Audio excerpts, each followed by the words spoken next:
channel. What I'm here to talk about today, and I think I'm probably the last YouTuber that has made a video on this, and that's the new legislation in the Philippines, which has got a lot of people concerned. All those guys that are out there riding around the countryside, you know, you've got people either side of the road, you're going through small towns, you've got, you know, a lot of kids waving at you, you've all these, how the hell are you going to blur out all these faces? Huge. They've got anywhere between, you know, 100,000 and 1 million followers. I know they're making a good income from it. I mean, the people that are here, you know, on vacation, or they've come here to shoot vlogs, they are either going to upload in their hotel, put it online. Nobody's going to know where they are or how to catch up with them. Yeah, by the time it's posted, they're long gone back in their own country, and there's nothing, nobody can do anything about it. If they are here on vacation, they take all their footage and take it back with them to their home country, and once again they've got nothing to worry about. Whereas if you're living here, whether it be on a tourist visa or permanently, you're going to be easy to catch up with, especially if you have to register. Alright, regarding Vitaly, don't believe that he has anything to do with this bill whatsoever. Based on my research this afternoon, the reason why I made this video in the first place, there was a certain lawyer that encouraged a certain somebody, without naming names, or and let's face it, things here don't move that quickly.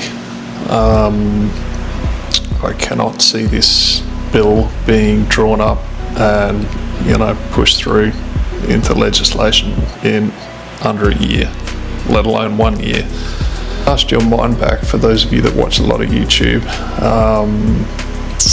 you'll probably remember a few of the usual suspects that like to make poverty.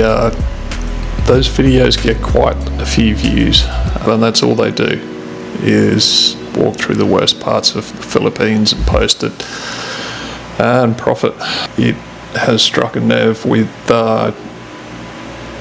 one that basically have a, I don't know, how would you put it, a misguided sense of saving face. I also think they're a little bit out of touch and may just be, for instance, thinking they're going to improve people's perceptions of the Philippines, maybe increase tourism this way by encouraging people to show the positive side.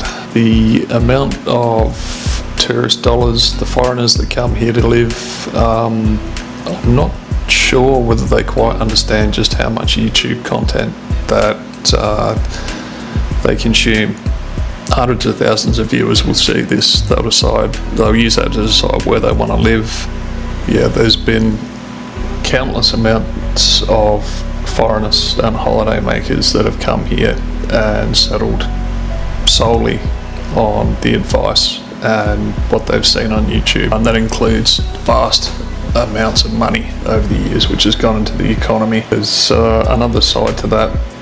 People that just strictly come here on vacation, a lot of them, you know, they're only here, say, for 2 to 3 weeks at the most, and you know, they don't want to waste their time driving all around the countryside or flying or whatever. They want to watch YouTube, they want to see where they want to go and not waste their time.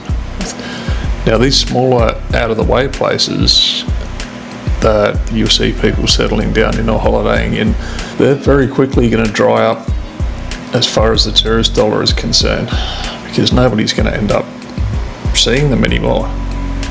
There are so many places that I've gotten to know purely and simply because I've seen somebody on YouTube go out to some place that I would have never thought of going to in the first place, whatever you want to call it, of Dumageddon 7 years ago. Have channels such as Old Dog New Tricks, Philippine P, Every Man Has a Story, may he rest in peace, really put Dumageddon on the map. Countless amounts of people that moved to that town purely for the reason they saw those videos on YouTube. Angeles City, you've got your original Angeles City vlogger, absolutely no idea what's there and what general day-to-day life would be like in Leyte if it wasn't for channels such as Tim K or Chrissy K. Overstay Road. He probably started my interest in areas like Subic Bay and Barrio Barreto. Yeah, and then later on Angeles City. Philly in the Philippines, such as Chubbs Dubs C, Ace Bachelor Cool, and you've got other vloggers such as Regular Guy, who's travelled length and breadth of the Philippines, showing all kinds of smaller areas that a lot of people just haven't heard of before. What are these towns going to do when they don't have their free advertising? Another thing is the advertising that the Philippines gets from vloggers is absolutely priceless. So I cannot understand why, for the life of me, they want to take it away. From what I have found, it came from a misguided individual. And getting back to these motorcycle vloggers, there are hundreds and hundreds of cafes and locally owned and foreign owned businesses. We've got real estate. There are thousands of people that scan YouTube looking for properties to live in. They want to know how much it's going to cost. They want to know whether or not they want to live in the city or out in the province. And finally, one last thing regarding Vitaly. I in absolutely no way condone his behaviour. However, I do not think that this new legislation has anything to do with him at all. From what I was reading today, his particular actions, his case was described as a isolated incident. As far as I can see, I think it's as simple as just an act of saving face.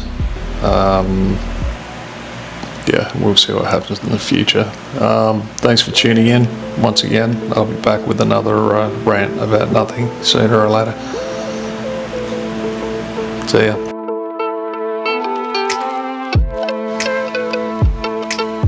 You just